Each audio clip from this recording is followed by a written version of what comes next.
Hey everyone, you know those soft, spongy set dosas from your favorite hotel? Yeah, just like that. Thick, fluffy, and totally melt in your mouth. And it's all thanks to poha and methi. One bite and you're right back at your favorite dosa corner. Pair it with some coconut chutney and a cozy veg sagu. So comforting. Honestly, it is the best way to start your day.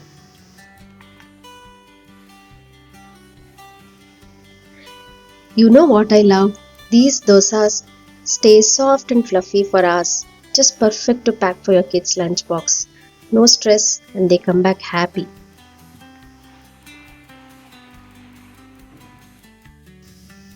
Let's begin with the recipe.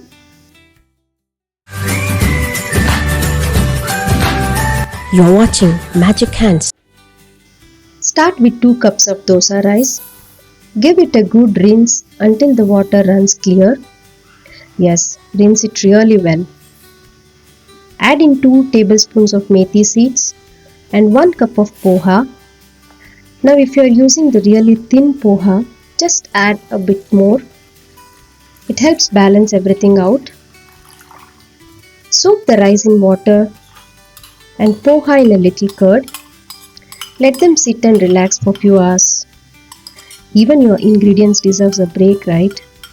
In summer, you can soak poha in water and add curd while blending. But in winter, let the poha soak right in sour curd to kickstart fermentation. Meanwhile, in another bowl, rinse and soak 2 tablespoons chana dal and 2 tablespoons sabudana. These two add a lovely texture and color to the dosa.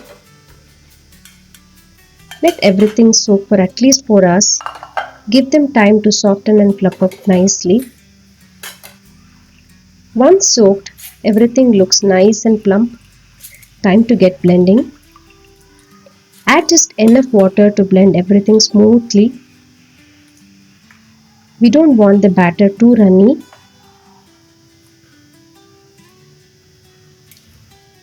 Now for fermentation, in summer 3 to 4 hours is usually enough, but in winter the batter loves a good overnight rest.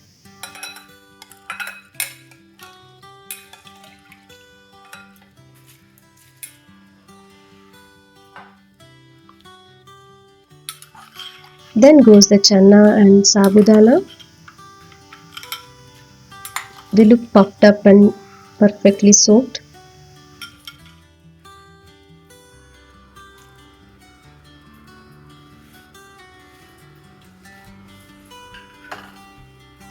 Now goes the poha, which is soaked in curd.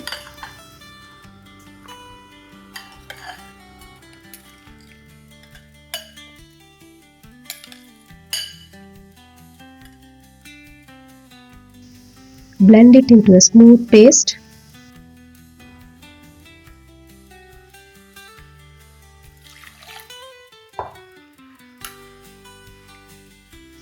You can add little water too. Now give the batter a nice mix. This helps bring in air and makes the dosas extra fluffy.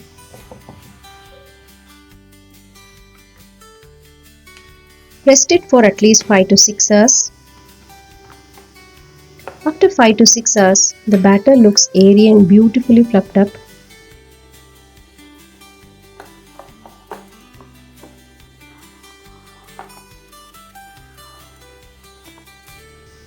You can also see air bubbles on top. Now don't mix it too much.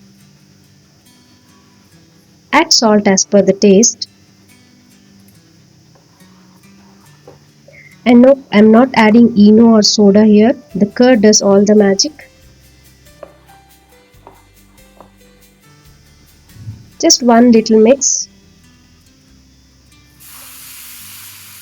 Heat your dosa tawa well. A nice hot tawa gives you the best texture and color. Sprinkle a bit of water to check the heat, then lightly grease it.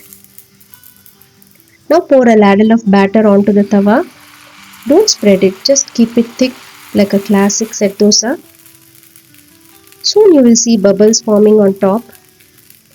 That's the magic. That means your dosas are going to be soft and spongy. Sprinkle grated carrot, chopped coriander, and few green chilies right on top, just like this. Drizzle some oil or ghee around the edges, cover it up and let it cook. After few seconds, gently flip the dosa and cook the other side. These dosas are so easy. Once the batter is ready, you can wake up without a worry and have breakfast sorted in no time.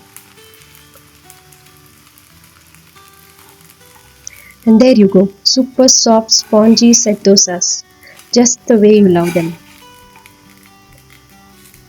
Serve it with coconut chutney, a sprinkle of chutney powder, maybe a bit of butter or ghee, and if you are in the mood, a side of that comforting veg sagu.